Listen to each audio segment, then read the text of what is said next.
In a remote rural area, there stood the headquarters of a weapons company called Amatech. Desmond worked in the company's finance department. Just like always, he was late again today, and he also forgot his access pass. The front desk guard, Clarence, was strict and serious. No matter how Desmond tried to play the emotional card, the guard refused to let him slide. In the end, Desmond had to sign in as a visitor. After entering the building, he still needed to go through security, and security confiscated all communication devices from employees. When Desmond stepped into the elevator, he ran into his childhood friend and crush Samantha. She gave him a watch, hoping it would help him arrive on time in the future. At the finance department, his boss Adam was assigning tasks to everyone. Afraid of being noticed, Desmond used some clever footwork and slipped quickly into his seat. As a slacker office worker, Desmond's real dream was to develop video games he liked. While secretly coding, Adam suddenly called him into the office. Whether he was late or not didn't actually matter. The company was planning to merge some departments and would lay off 40% of the employees. Adam told Desmond to write a merger proposal before tomorrow. Adam's stern warning made Desmond feel a real sense of crisis, so he and a few coworkers started quietly planning what to do if they got fired. At 4 p.m., the company suddenly held a motivational meeting. Watching the CEO Franklin stand on stage making big promises, Desmond felt extremely bored. He thought it was better to go home and finish the proposal. When he left the conference hall, he noticed that the company had prepared a new energy drink called Zolt. But because he left early, Desmond missed seeing his colleagues drink it. The next morning, Desmond was late again. When he rushed into the building, the front desk guard was nowhere to be seen. Desmond hurried inside, not noticing that there was a teacup embedded in the back of the guard's head, nor the blood on the elevator doors. Several bodies were lying across the hallway, but Desmond was moving too fast to notice anything. He returned to his desk, just opened his computer, and was immediately called into the office by his boss, Adam. Because he was always late, Desmond thought he was about to get scolded again, especially when he saw Adam holding a pencil with a cold and vicious look in his eyes. Desmond nervously glanced at the floor and saw a coworker full of pencil holes like a porcupine. Desmond was terrified. He quickly admitted all his faults and promised never to be late again. But before he even finished talking, Adam kicked him out of the office. Even worse,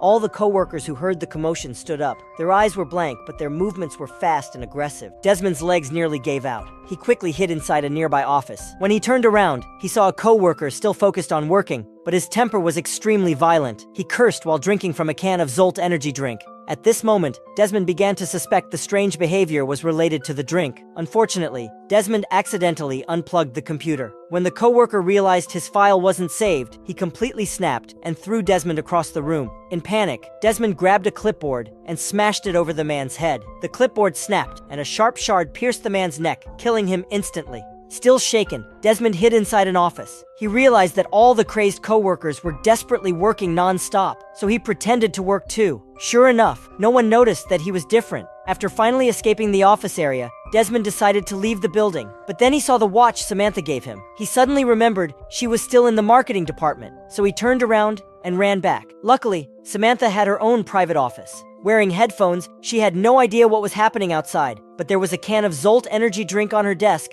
and half of it was already gone. Desmond tried to take the drink away, but he accidentally knocked it over. Samantha instantly snapped. She lunged at Desmond like a maniac, her strength shockingly intense. Desmond, in pain and panic, grabbed a book from the desk and smacked her on the head, knocking her out. Fortunately, she hadn't drunk enough to lose herself completely. When she woke up, she regained her sanity. To prevent her from flipping out again, Desmond quickly used tape to bind her to a hand truck. They planned to escape through the staircase, but then they saw Adam leading a group of crazed employees in their direction. So Desmond had no choice but to push Samantha into a storage room. Just as he closed the door, a figure suddenly jumped out from the shadows. It was their coworker, Murad. Because he was fasting during Ramadan, he never drank the Zolt, so he joined their little survival group. Just then, loud noises came from outside. The three peeked through the crack in the door. The finance department was confronting the marketing department. Adam wanted to take over the marketing team and make them his followers, but their manager, Bob, refused. He reminded everyone that if he hadn't brought in huge clients, they would all be starving right now. Adam didn't argue. Instead, he crushed the can in his hand and hurled it at Bob. Bob's head flew off on the spot. With their leader gone, the marketing team instantly surrendered. Anyone who resisted was torn apart by the furious crowd. Adam then led everyone to attack the next department. This gave Desmond's group their chance to escape. The stairwells were full of departments fighting each other, and the elevators were broken. The only possible exit was the ventilation ducts. But Samantha's body was stiff from being bound, so she couldn't fit inside the vent. They had to rethink their plan. Desmond suddenly got an idea. Break the window and escape. He picked up a printer from the desk, Samantha and Morad tried to stop him, but it was too late. The impact triggered the building's defense system. In an instant, the entire building was sealed in heavy armor. Amatec had the highest level of security systems built into the building. Samantha started ranting, saying it was clearly written in the employee handbook, which Desmond had obviously never read. Now, only the CEO Franklin knew the code to disable the security system. If they wanted to escape, they had to reach Franklin's office on the 5th floor. They looked down the hallway. All around were coworkers attacking each other in frenzy, so the group pretended to be workaholics again. This trick worked. They blended in and moved quietly. But before they could celebrate, an elderly lady sensed something was off. She smashed her mug and charged at them. Desmond grabbed a potted plant and threw it at her.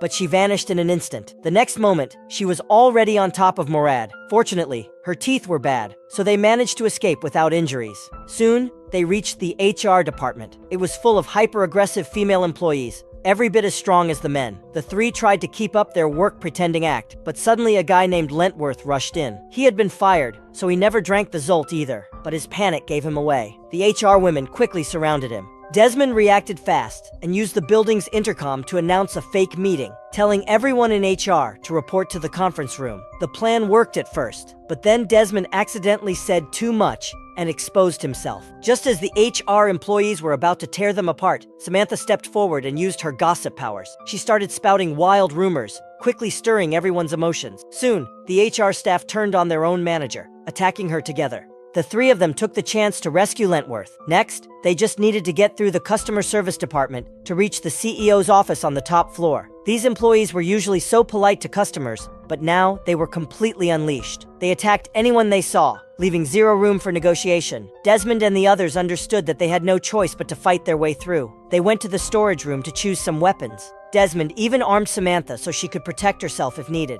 Once everyone was ready, the four of them charged into the customer service department. They actually fought really well, holding their ground even against smart zombie coworkers. Samantha in particular was incredible. After drinking the Zolt, she could handle 3 people at once without breaking a sweat. At that moment, a surviving employee rushed at Desmond and warned him not to drink the Zolt energy drink. But Morad mistook him for a zombie and brought an axe down on him instantly. Desmond hesitated for a moment, but decided not to point out the mistake. After finishing off the attackers, they finally reached the 5th floor. They shouted at the office door, asking to be let in, but the top executives inside saw the blood all over them and refused. Just then, a janitor happened to push open a side door. The 4 of them forced their way in immediately. Desmond rushed forward and demanded an explanation from Franklin. What the hell was in those drinks? Franklin explained that the drink was actually a combat drug developed for the military, but something went terribly wrong with the first batch, so it was locked up in the warehouse. He claimed he had no idea why the employees turned into zombies after drinking it. Thinking of Samantha's infection, Desmond anxiously asked for an antidote. Franklin casually shook his head. He had never thought about making one. Desmond was furious and wanted to attack him, but Franklin arrogantly said that the code to open the building's defenses was linked to his fingerprint. If he didn't cooperate, no one was leaving. But before he could finish bragging, Adam arrived with a group of zombie employees. Judging by Adam's murderous expression, he must have suffered under Franklin for a long time. However, Franklin remained relaxed. The office door was built by top national security experts, supposedly indestructible. However, Adam knew the truth from reviewing company expense reports. The office walls were just cheap drywall. A few hits with a sledgehammer and the wall broke open instantly. Desmond and the others quickly hid in the back room while Franklin grabbed a rifle and tried to hold off the zombies charging in. But there were too many of them. As the situation spiraled out of control, Franklin cursed and tried to reload, but Adam sliced his arm. The gun fell onto the desk. Adam walked forward without a word and shot Franklin dead. Seeing things take a turn for the worse, Desmond quickly shouted that they had resigned already, but Adam didn't care. He grabbed Franklin's severed hand to unlock the defense system, leaving 2 minions behind to kill Desmond's group. Even though Desmond only had 1 bullet left, he suddenly got an idea in that final moment and fired a perfect shot, killing all the zombie attackers at once. Although the immediate crisis was over, Samantha's face looked worse and worse. It was clear the virus in her body was starting to take over. They had to find the antidote as soon as possible. Desmond brought Samantha to the R&D department. There, they happened to run into the chief scientist, Nicholas. After asking him what happened, they finally understood the whole story. Some time ago, Franklin had pressured Nicholas to deliver the first batch of combat-boosting drinks to the military within 2 weeks. But Nicholas's raw materials request was stuck in the finance department and never got approved. With no other choice, he substituted other chemical compounds. That mistake created the dark version of Zolt. a drink that turned people into zombies. Fortunately, Nicholas had already developed an antidote and stored it in the warehouse on the first floor. But by now, Adam had taken over the warehouse. He used Franklin's fingerprint to deactivate the building defenses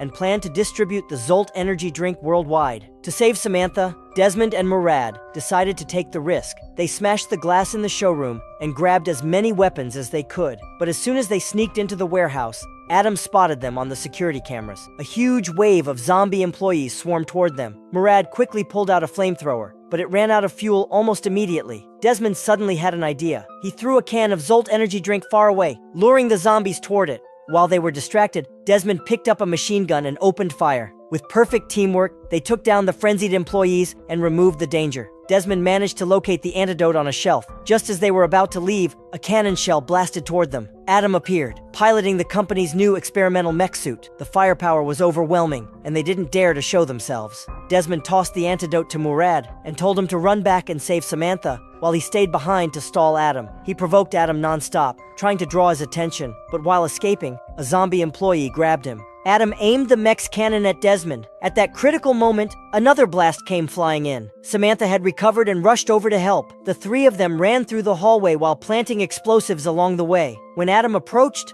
Desmond hit the detonator, but nothing happened. Apparently, the company had more product defects than they thought. At the last second, Desmond threw a landmine. Because the mech had a blind spot, Adam didn't see it and charged right into it. With a loud explosion, Adam and his raging army were blown to pieces. Taking the opportunity, the three of them escaped the building, finally putting an end to the entire office nightmare.